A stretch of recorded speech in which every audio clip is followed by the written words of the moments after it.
Melhor pegar a trava no loot dos outros. Não, mas não tem tempo não, mano.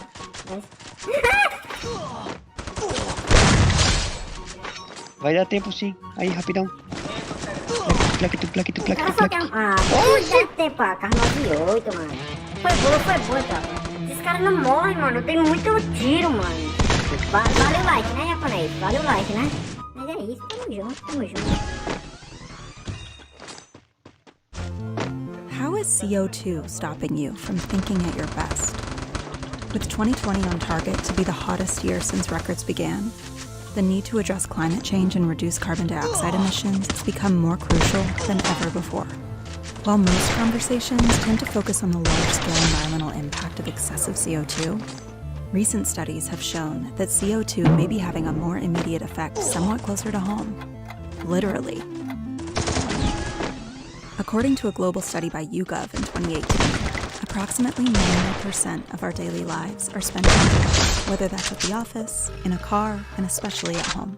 Thanks in part to limited airflow and the carbon dioxide we produce as we breathe, CO2 levels within these environments can build up quickly. While typical indoor concentrations of CO2 might sit somewhere between 400 to 1,000 parts per million, it isn't uncommon to be exposed to amounts several times greater than that. And all of that CO2 can have a significant impact on your health, your energy, and even your mind. Recent studies have shown that sustained exposure to high carbon dioxide levels can prevent you from thinking at your best, reducing productivity and limiting demanding functions like strategic thinking and the ability to respond to a crisis, such as climate change, for instance. And as more occupants of a building are added to the mix, the extent of these impacts only increases further.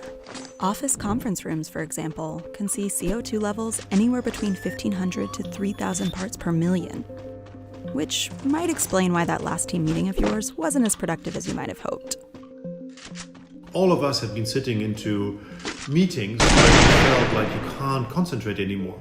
It's not because of the presentations, it's because there wasn't enough oxygen in a room and too many people. If you have too much CO2, your brain shut down. It doesn't react as much as it should be. Offices aren't the only place affected, however. Other environments, such as households and school classrooms, are also susceptible to the impact of excessive CO2. And beyond its ability to stop us performing at our best, excessive CO2 can also be linked to anxiety, restlessness, increased heart rate, and high blood pressure. In fact, some studies have shown that the cost to society of excessive CO2 is similar to those caused by obesity and even smoking. It's enough to give you a headache. Oh, it does that too, by the way. So what can be done? Having fresh and clean air.